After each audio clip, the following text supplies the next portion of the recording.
Время 12:12. Печка была запущена в 11:44.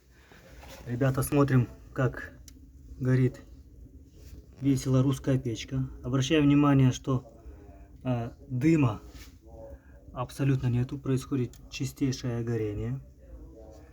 Это печка реверсивного действия. Во время русской топки происходит газоходы в одну сторону. Во время топки отопительного щитка газоходы происходят в другую сторону. Теперь обращаем внимание, как это я вчера кирпич резал. Обращаем внимание, как горит печка. Вот она, труба. И внимательно смотрим.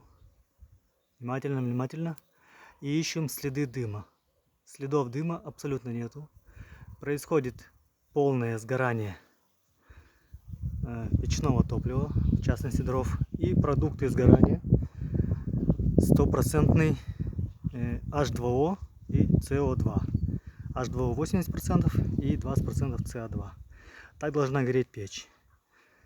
Сгорание получается, калорийность дров полностью переходит в жар. А уже за самой конструкцией печки происходит КПД. За счет того, что длина газоходов в обоих случаях, и в случае топки через русскую печь, и в случае топки через отопительный щиток, в этой модернизации этого печного комплекса произошло удлинение дымоходов в обоих случаях в 2 раза. Соответственно, и КПД повышается до каких-то определенных размеров. Если замерить температуру дыма, если температура дыма ниже 100 градусов, КПД выше 100%.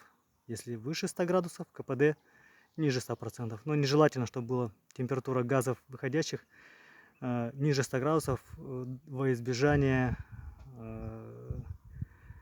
выпадения влаги в дымоходе. Если дымоход прогретый, то выпадение влаги в нем не происходит.